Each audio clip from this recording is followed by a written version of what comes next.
A woman stumbled out of the darkness along Interstate 5, barefoot, bruised, chained at the waist. She could barely speak. She said she'd been kidnapped. Her name was Sherri Papini. She'd been missing for 3 weeks, and the story she told would shock the nation before it unraveled completely. Redding, California sits at the northern edge of the Sacramento Valley, a quiet city framed by mountains, forests, and a strong sense of community. In 2016, Redding was the kind of place where neighbors recognized one another, crime was relatively low, and sensational cases were rare. The social atmosphere leaned toward trust, families, routines, and a belief that terrible things happened elsewhere. Sherri Papini lived in this setting with her husband, Keith Papini, and their 2 young children. To friends and neighbors, Sherri appeared to be a devoted mother, a woman who volunteered at her children's school, stayed active, and shared moments of family life on social media. She was known as petite, energetic, and attentive to appearances. Her life, at least outwardly, fit the image of suburban stability. There were subtle warning signs that would only gain meaning years later: strained relationships, inconsistencies in past stories, and emotional volatility. But nothing that suggested the national attention the family would soon endure. On the morning of November 2nd, 2016, Sherri Papini dropped her children off at daycare and returned home. Around midday, she went out for a jog near her Redding neighborhood, leaving behind her phone and earbuds when she vanished. That afternoon, when Sherri failed to pick up the children, her husband grew alarmed. He went looking for her and discovered her cell phone lying near the road, earbuds tangled nearby. There were no signs of a struggle, no blood, no witnesses, just a sudden absence.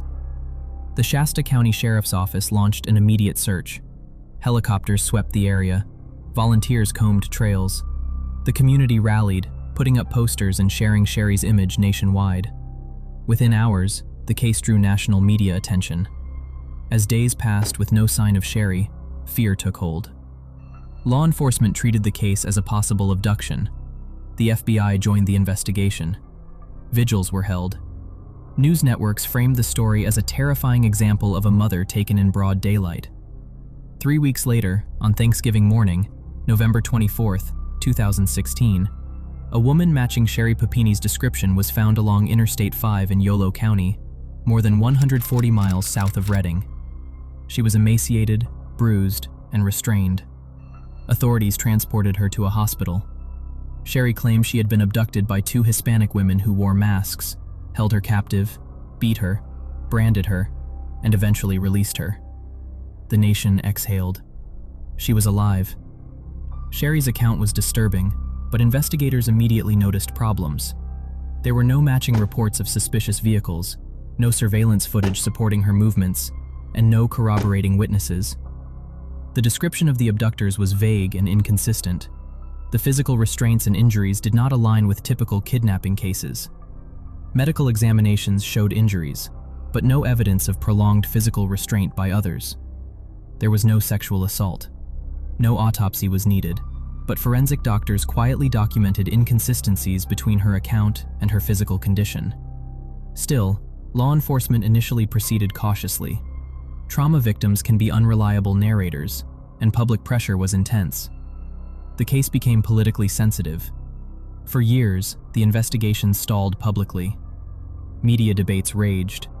Some accused law enforcement of skepticism rooted in bias. Others questioned the plausibility of Sherri's story. The Papini family received over $300,000 in victim compensation funds and disability benefits. Keith Papini stood by his wife publicly, insisting she was telling the truth. Behind the scenes, however, investigators continued to work quietly. A key piece of evidence came from Sherri's clothing, male DNA that did not belong to her husband. Initially, it yielded no match in criminal databases. Years later, advances in forensic genealogy allowed investigators to reanalyze the DNA. In 2020, the sample was linked to a man named James Reyes, an ex-boyfriend of Sherri Papini. Reyes lived in Southern California. When confronted, Reyes admitted that Sherri had contacted him before her disappearance and asked him to help her get away. He picked her up, drove her south, and housed her in his apartment for weeks. He stated that Sherri injured herself deliberately, asked to be branded, and staged the appearance of abuse. Cell phone records, rental car receipts, and Reyes's testimony dismantled the kidnapping narrative piece by piece. On March 3, 2022, federal agents arrested Sherri Papini. During interrogation, confronted with the DNA evidence and Reyes's statements, Sherri confessed. She admitted the kidnapping was a hoax.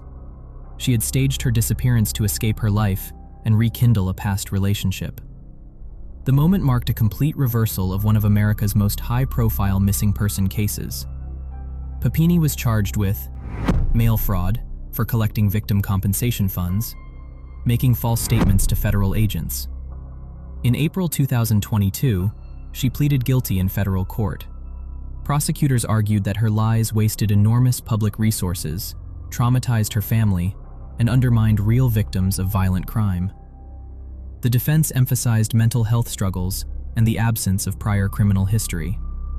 In September 2022, Sherri Papini was sentenced to 18 months in federal prison, 36 months of supervised release, restitution of over $300,000. She began serving her sentence shortly afterward. The fallout was devastating. Keith Papini filed for divorce. The community of Redding expressed anger and betrayal. Law enforcement agencies acknowledged the damage done to public trust and to future missing person investigations. Victim advocacy groups emphasized the harm caused by false reports, particularly to survivors who already face skepticism. Sherri Papini's case now stands as a cautionary tale about belief, bias, and the power of narrative in the age of viral media. It exposed how easily fear can spread, how long lies can persist, and how truth, though delayed, often leaves a deeper scar. For years, America searched for a kidnapped mother.